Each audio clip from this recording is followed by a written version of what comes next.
જય માતાજી, જય શ્રી કૃષ્ણ મિત્રો. સવારમાં ઉઠી ગયા છીએ અને ગુજરાતી માણસને ચા મળી જાય ને એટલે જલસો પડી જાય.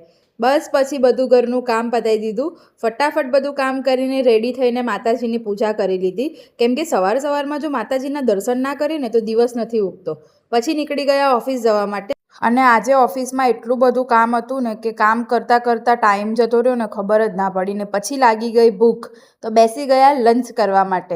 અને બપોરે થોડીક વાર ફ્રી ટાઈમ હતો તો બેસી ગયા બુક લઈને. બુકના સાથે સાથે એક કપ ચા મળી ગયો ને યાર, જે સુકૂન હતું ને ના પૂછો વાત. પછી સાંજે મસ્ત મજાનું વાતાવરણ નિહાળીને નીકળી ગયા ઘરે જવા માટે. ફટાફટ ઘરે પહોંચી ગયા અને જોયું તો શું, હાય હાય, આપણા પતિદેવ આપણને આજે હેલ્પ કરી રહ્યા છે.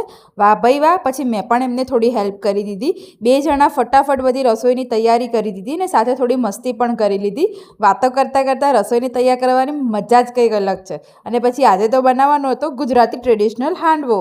તો હાંડવાની રેસીપી જોઈએ તો મને ડીએમ કરી દેજો. મેં સોજીનો હાંડવો બનાવ્યો હતો. પછી ઘરનું બધું કામ પતાવી દીધું અને એમને મસ્ત મજાની મને માથામાં માલિશ કરી દીધી. અને આખા દિવસની વાત ઘરવાળાને કહીએ ને તો દિવસ જ પૂરો નથી થતો.